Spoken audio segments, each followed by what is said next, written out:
So let's do a thing. Campaign Trail is a browser game where you click through a bunch of events and try to get elected. And there's a mod where you can run as Elvis Presley.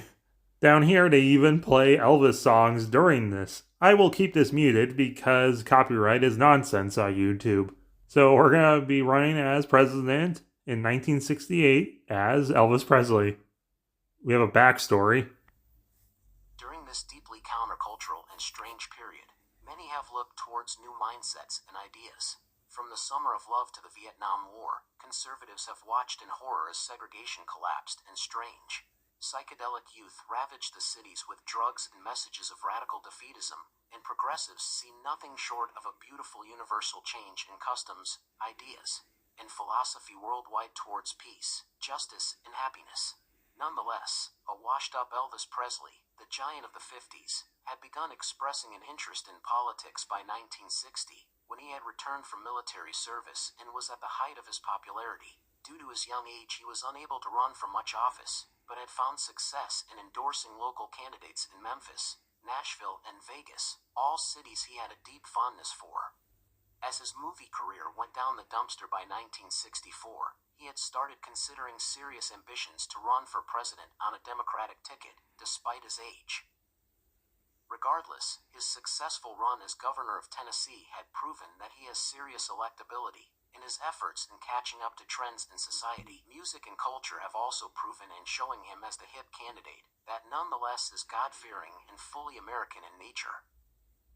By 1968, a fractured Democratic Party decided to take a bet with nominating Elvis as a unity candidate, especially as a way to placate some southern states from outright hatred of the New Democrats. Will these qualities and his small, nearly non-existent political experience be enough for Elvis Aaron Presley's latest bid, his biggest yet? So not only that, we are also the governor of Tennessee. So yeah, we are Elvis Presley, king of rock and roll. So we're going to try our best to think of how Elvis would actually do this while also, trying to get elected. Vice President RFK Sr. I don't know if the world's really ready for that. We also choose Scoop, whoever the hell that is. And John Connolly. Well, if RFK Sr. isn't good enough, well, this guy has a little bit of JFK on him. Plus, he's a Southern Democrat, and that just might be our strategy to do our own Southern strategy and try to kind of placate both sides, while also trying to win in the South. Winner takes all. With our map so far, we're kind of starting out, and of course we're going in against Nixon. Incredible, you managed to barely scrape by in uniting the Democratic Party, despite underfunding and immense We're gonna rock this whole world upside down. We need to break the mold and bring new life in this wonderful country. It's time for change, Our advisors are the colonel and our dad. Why did you not mention the Viet Cong boy? Well, we're gonna get to it. What will you say in your acceptance speech in the Democratic Convention in Chicago? Well, of course I'm gonna sing. There's two options, so one's gonna go horribly wrong. And it did, and we tried singing Jailhouse Rock, and it went wrong. Because Connolly's not too good at singing.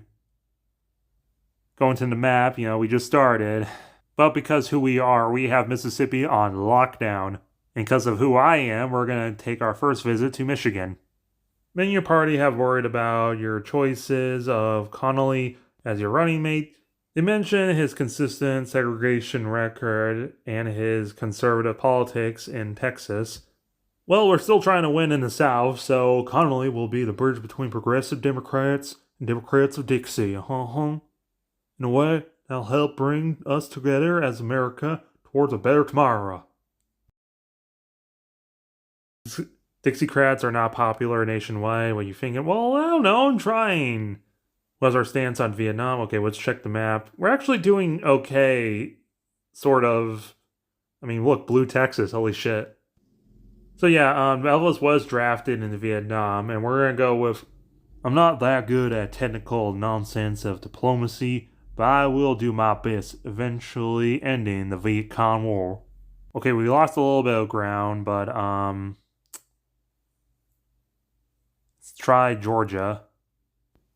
What is your opinion on Lyndon John's new Medicare program? Because this is America in the 60s, we're going to play the socialist card and say we're not going to go that far, but we still need it. Colonel hates that, but Dad's okay with it. Knowing how well Elvis goes with a TV screen, Nixon has dodged the topic of debating you, and we're going to debate his ass anywhere, which way. And Nixon pussied out. And that's actually really good for us. Oh my god. Let's try California. Environmental protections. I guess let's go with the liberal option. I support with all my heart our beloved Earth. Needs more care. I was born in a rural little town, seeing the beautiful blue skies and the great glistening starry night. Helped make me the person I am today. Thinking it is the 60s, so no one really cares, so screw that socialist nonsense. I love the beautiful lights of Las Vegas, damn it. Well, Dad's like, Viva Las Vegas, baby. Colonel's a little upset with that. Foreign policy, well, hold on, let's check the map first. And actually, I was kind of right, no one gave a shit, and Vegas loves us, and we're doing pretty good in the Deep South. There must be a better way to save the Vietnam than lose 30,000 of our boys in the jungle. We ought to look into further diplomacy than just limited teen overturns. That was actually really good. Elvis loves vets. That's going to be a slogan that's popular. Yeah, oh my god. Let's just keep saying that because we're doing really good. Let's visit Illinois. It's Governor of Texas, mixed legacy. Shit. We're going to be a politician about it and deflect. We were young.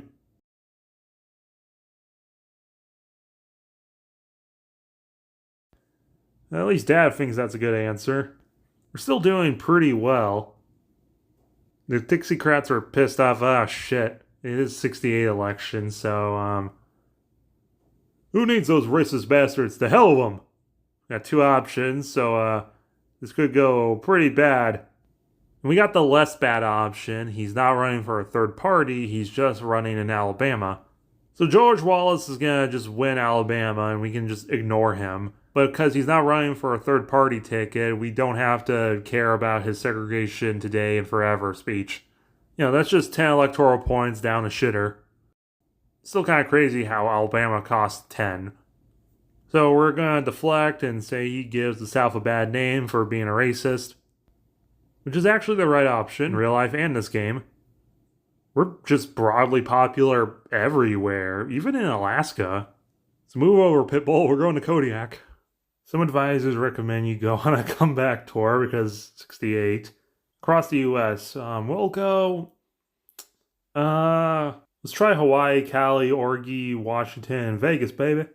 It's a pretty predictable choice, and it seems to have worked. So we're going to finish the tour in Montana. Black Panthers, shit. But we're gonna... Well, yeah, Elvis actually did like Martin Luther King Jr., so we're gonna go with... This game was an idol of mine. I'll condemn the worst successes of violence. I was caught in passion of my views, too. I can't blame the black community for their upset. It's a bold statement, and that works. Even if a place by Memphis got looted. Sucks to be them. Birth control. 68, so we're gonna skirt around that. Maybe take a trip to Ohio, make us want to take the pill. Urban development, well, we're gonna have to play the We Were Poor in Mississippi card. Give 'em hell, Elvis. Columbia University, gonna dodge that question and promote education. Swinging down to Georgia for a while. The Viet Cong bombing indiscriminately, we're gonna be willing to take steps to see what develops. More whiny liberal bullshit, but it's bullshit the liberals want to hear. Civil rights, well, we're still trying to vote in the South, so scoot past that. Damn it. We are tying in Texas. Let's take a trip. We're gonna call Nixon a bitch to his face and not cry about it. All the companions love that. Him campaigning on law and order, well, you see about that. This bastard has been talking all this law and order, but nothing about peace. love, or even happiness. What is the point of order without love, without joy? This is what rock and roll is about. Maybe you've been hanging out with the Beatles too much. Oh no. Ah, shit. Let's get away to Maine. Economy, well, it's Elvis, so the Colonel has this on us. Speaking about Colonel, oh no. Illegal immigrant, oh no. Let's play the immigrant founding America card, and well, he likes that, but oh, no, illegal. Oh no.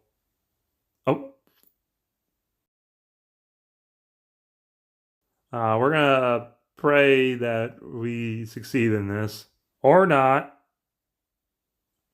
We immediately go straight to the election, and fuck. God. Okay, take two. At the speech, protesters played Revelation by the Beatles. I guess that's the better option. Nixon didn't show up and pussy it out again, and I'm on top of the world. Viva Las Vegas. We isolated George Wallace yet again, so we're good. Let's have the comeback tour in the Midwest. Yeah, it went okay, mostly in Chicago, I guess. We're gonna throw Tom Parker, the Colonel, right under the bus, purge him from the campaign, and he's a liar. We're gonna record our next album, I guess, after that. Solemn, bare bones, or daring experimental. Maybe experimental because the 60s, but I guess we're also competing with the Beatles, so the Nashville Sessions, 1968, has proven to be an incredible commercial success. It was not only helping roundabout your campaign funds somewhat, it also helped you come off more as a hip and honest outsider figure. Well, alright. Let's get some Wisconsin cheese to celebrate as the Colonel's still an advisor. Stick together, we're going to say a vote for Nixon is a vote for a war hawk that will send your children into the jungles. A vote for Nixon is a vote for elites that see you as a statistic. Voting for Nixon will hurt LBJ's progress. Time for the campaign this late. The Beatles. But let's play the movie star, and we're gonna do basically, I guess, like a pre-vlog thing. Why not? It's actually really successful. Birth certificate was falsely dated to 1930. Shit. You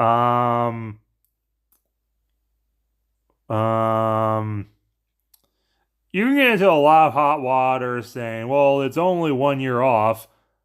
And we could throw the Colonel under the bus again, but let's also just throw our town under the bus. That's not a good idea, but whatever. Okay, we just got shot to the end. We're gonna campaign throughout the Great Plains. Why not? Continue election. Skip. Whoa! I did it. It took a lot of hard work and it was very touch and go for a while, but you've done it. You've managed to win against the odds and secure yourself a true place in history as the first singer turned president. As you celebrate this big victory in Graceland with Priscilla and Vernon, you feel that something isn't quite right. The Colonel is oddly quiet, despite the big news, but he's probably just soaking it in. Yeah, I wonder why. However, not everything is sunshine and roses. You still have to guide America out of this chaotic period and towards something brighter, a better land. So you're welcome, America. I prevented Richard Nixon. Elvis Presley is now the 37th United States President. John Connolly, the 39th Vice President. Oh, dude, look at this. I won 3 big states. Cali, Texas, Pennsylvania. I did pretty good. 319 to 209. I even did better in the popular vote. 51% of 47. It's pretty good that George Wallace was only isolated to Alabama, but he did get a little bit of just tiny, tiny support in the South. That didn't really affect anything. I was so close in Ohio, and Ohio has 0.4% Wallace. That is very accurate.